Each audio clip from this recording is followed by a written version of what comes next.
Good morning, everybody. Good afternoon. How are you doing? Welcome to the MS Gym.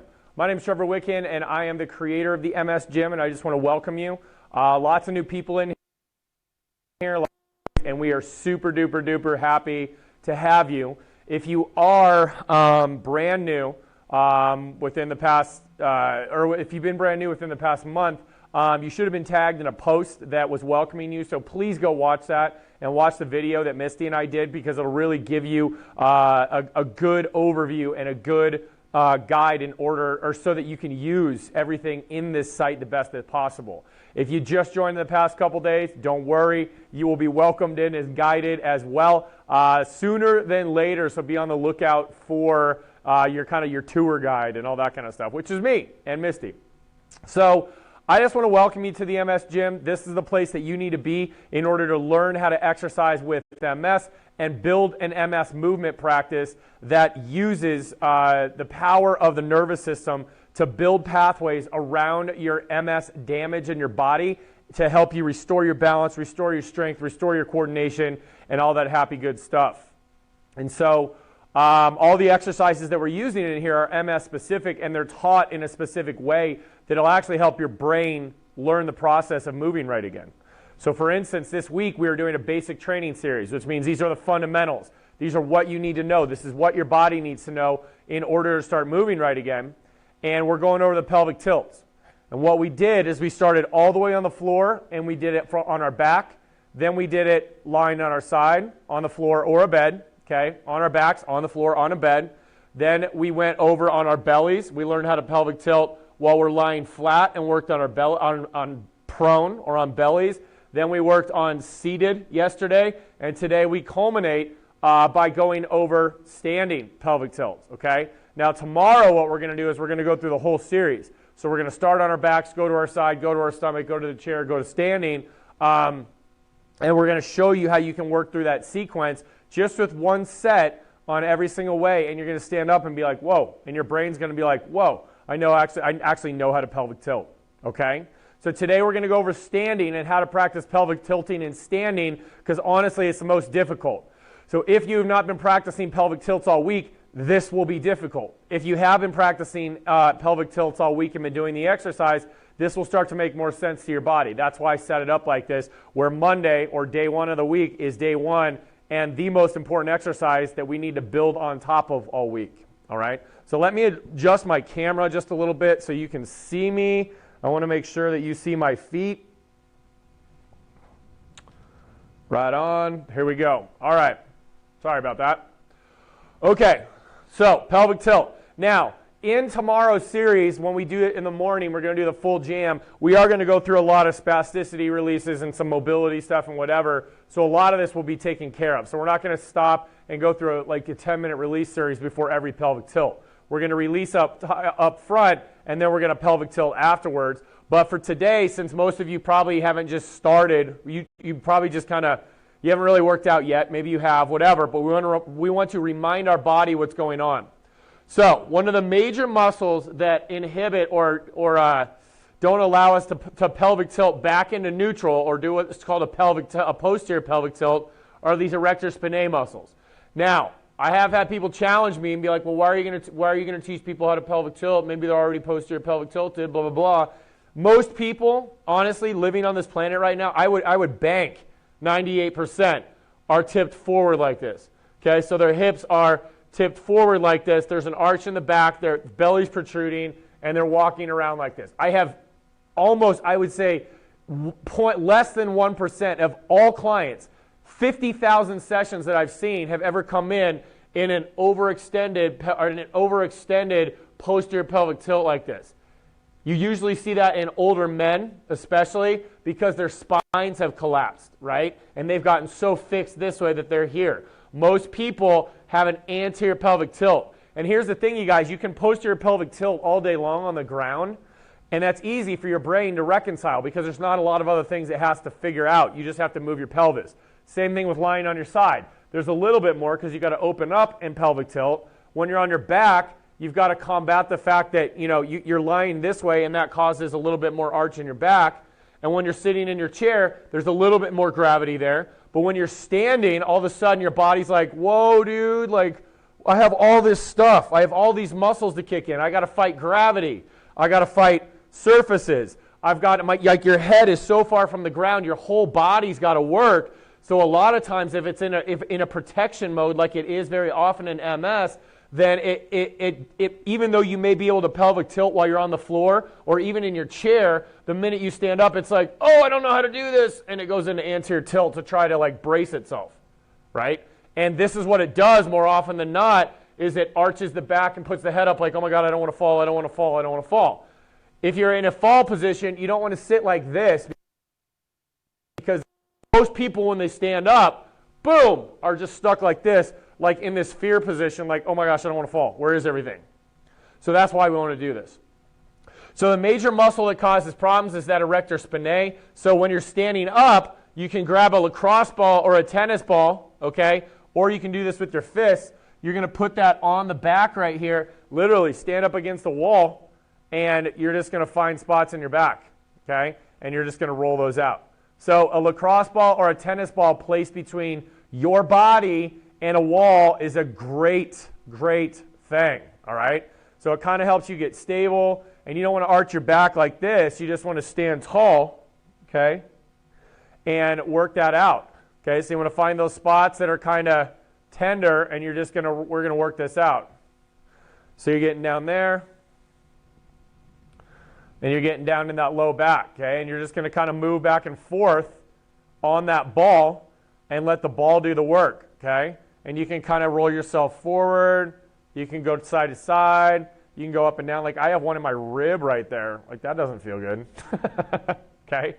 So before I would go before I would do my cardio stuff, like yesterday I did this on a wall before I did like a stair climber and an incline walking program, okay? Because my back tends to have a lot of mid-back issues, okay? So most of my spasticity is a little higher up here. A lot of people's are down here. So switch sides. And when I do that, I feel myself work a lot better. Like my back doesn't hurt the next day. My knees don't hurt as much. My endurance is better. I feel stronger when I'm exercising. So these things are pretty important, okay? And this doesn't have to be really hard. You don't have to like dig in. Your body weight just leaning on that ball is perfect. Like I got a spot right there, which is, I feel like my entire soul's relaxing right now. Ah. Okay? So you want to get in on that spot and work that out. Okay? Now, here's something that most people won't tell you. If your pec minors are in spasm, then this is going to happen. Okay? You're going to be pulled forward, and more than likely, this is going to happen. Okay? So you're going to be pulled forward like this, and you're not going to be able to move. So you want to release that pec minor. Now you can either do that standing position, or you can use a tennis ball or a lacrosse ball, and then you do the exact same thing, is that you go up against the wall, and you can just use the weight of your body right up in that spot. And then you're not having to use your hands if you have a little bit weaker hands, okay, so she'll get in there and do it. Now you got to pay attention that this leg, when you're doing this, doesn't sit into hyperextension. So you don't want to just collapse into the wall, because then you arch your back and we just lost it. So you still need to maintain butts, guts, and blades. So you still need to maintain butts, guts, and then blades down even as you're releasing your pec. Okay? All right, let's switch sides. So we get up in here. And if you're doing this with your hands, that's fine. I'm just showing you an alternative way to do it. So totally cool. We talked about pec release before. Oh, that's awesome. All right, right there. Okay, cool. All right, let me set that. Let's put it in my pocket. Okay. So now, when we talk about pelvic tilting, when we're in a standing position, nothing really changes. We're just in a different format. Okay? Nothing changes. So remember that. So as you guys get up and you start focusing on, well, how do I pelvic tilt when I'm standing? How do I pelvic tilt when I'm walking? Nothing changes. All right? So the best way to do this is, so you have your balance, is put one hand on the wall. Put 1 foot forward, your inside leg towards the wall forward, and your backside back. So you're basically taking just a mini stride. So about there. I don't want this. That ain't going to happen, because that's going to cause this to be pulled on. You're going to arch your back. It ain't going to happen. So for those of you that are struggling with pelvic tilts standing up, literally, you want the front heel to line up with the back toe. That's about it, okay? I mean, as you get better, you can go further out, but just take a little buddy step here, okay? Then blades are going to be down, abs are going to be pulled in, and then what we're going to do is we're going to lean just a little bit into that front leg. So here's your balance point, okay? Here's your lean. Now, what I want you to do is slightly squeeze that butt. So watch my hip right here. So slightly squeeze that butt. So you slightly squeeze that glute, and then you're just going to pelvic tilt. So I want you to put your hand on your belly like this, and then what you're going to do in this position here is you're just going to tip up. Now, watch this though. You don't want to collapse. So we're not collapsing up in this thoracic spine. You're literally right here, and you're tipping back. Okay, so you're this way, and it's just subtle.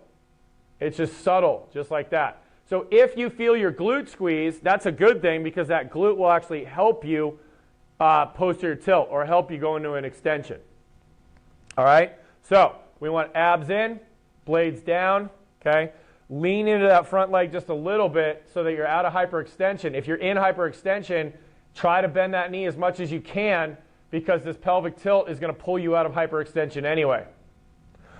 Abs are in, blades are down, open that chest up. Lean forward, get a little squeezy time in your booty, okay? So squeezy time, and then we're going to pelvic tilt. All right, so we're going to do 5 on this side, 5 on the other. Ready? And pelvic tilt back gently. 1, 2, 3, 4, 5. Think Michael Jackson, right? So we come down, abs in, blades down, and pelvic tilt. So 2, I'll go a little diagonal here so you can see what I'm doing.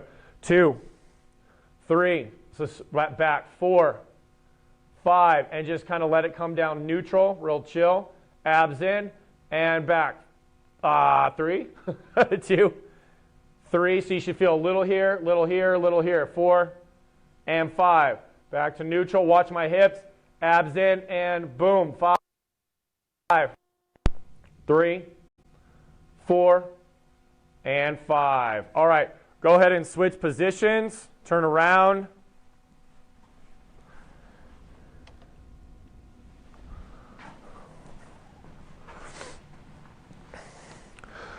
Sorry, my lights were way down. I'm like, why is it so dark in here? Duh. All right, shed some light on the subject, Trev. I was thinking about you guys. I get in my zone before I start filming, and I just was like, why is it so dark? Haven't had my coffee yet. Okay, here we go. So, step forward, okay? Arm is on the wall if you need it. Okay? Blades down, abs in, lean forward into that front leg. Okay, and then again, here's your glute. So find that glute a little bit. So you're here, and then you're tipping back. Ready? And tip. So it's a 1.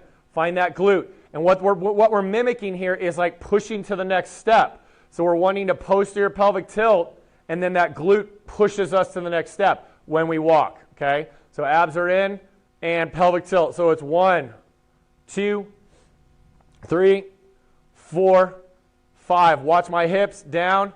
And pull. 2, and lean into that front leg. Squeeze that butt. 2, 3, 4, 5. Down. Abs are in and pull. 3, 2, 3, 4, 5. Down and find it, you guys. Abs are in and lean into that front leg. As you lean in pelvic tilt, you should feel it in. You may not feel it, and that's okay. It is kicking in. It's just the way that biomechanics work. If you're thinking about tipping that pelvis back and leaning forward, you're going to get more gluteal activation.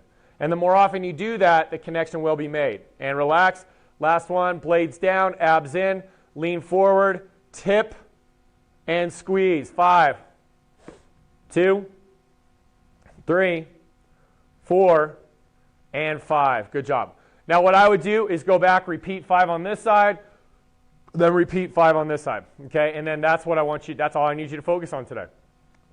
So tomorrow, you'll see how this all works together, okay? Because we're going to go from the floor, work our way to side, work our way to belly, work our way to seated, work our way to standing, and then I'll actually show you guys how to do that when we walk, okay? So that's the progression. So this is fine-tuning. This is basic training. Again, if you cannot pelvic tilt, right? If you're not training yourself to take a step like this, even in the smallest, and train yourself to pelvic tilt, you will never get this leg up. You will never get this leg up. So you've got to prep your body to know what to do when you have a foot forward and you want a pelvic tilt, okay? Because even if you just slide this foot forward because you have a spastic foot, and then you pelvic tilt, and then you're on your wheelie walker, okay, you're going to up your chances of getting that other foot forward if you pelvic tilt. Like, I kid you not, I have a woman that drove in from Missouri to see me, and literally the first day, she was walking like this, like that, and I just told her, I'm like, Lynn, instead of doing this, try to pelvic tilt and kick forward, and her entire gait changed. Did her balance improve significantly right then? No. Did she all of a sudden get out of pain and start doing a pirouette? No. But her gait pattern changed, and her husband saw it change, and she just kicked forward like this. And it's continued all week. Because once it's in the brain, and it's like, oh, no one ever told me that. And now, yesterday, she's picking her hip flexors up. When on Monday, she couldn't even lift her leg off the table. And now she's walking, lifting her legs up. Weird how the little motion, that's all we worked on the first day. Weird how that little motion changed everything. So there's a rhyme and a reason behind everything. It's made on purpose, and everything plays together because that's the way it plays together. So if you just use the keys that I teach you and find the ways to put them all together, things will improve. Okay? So if you're frustrated, if you're struggling, I know this is a big challenge when you stand up, that's fine. Be frustrated, be upset, but let it drive you to finding a solution instead of keeping you where you are. All right? So that's why I'm here. That's why I love you guys. That's why I made stupid mistakes and don't have the lights on, because I'm thinking about the message that I want to deliver to you guys and the teaching, all right? So if you like this video, like it. Want to comment. We'll see you guys tomorrow morning. We're going to put this bad boy all together and get you turning into tilting tornadoes. All right, I'll talk to you later. Have a good day.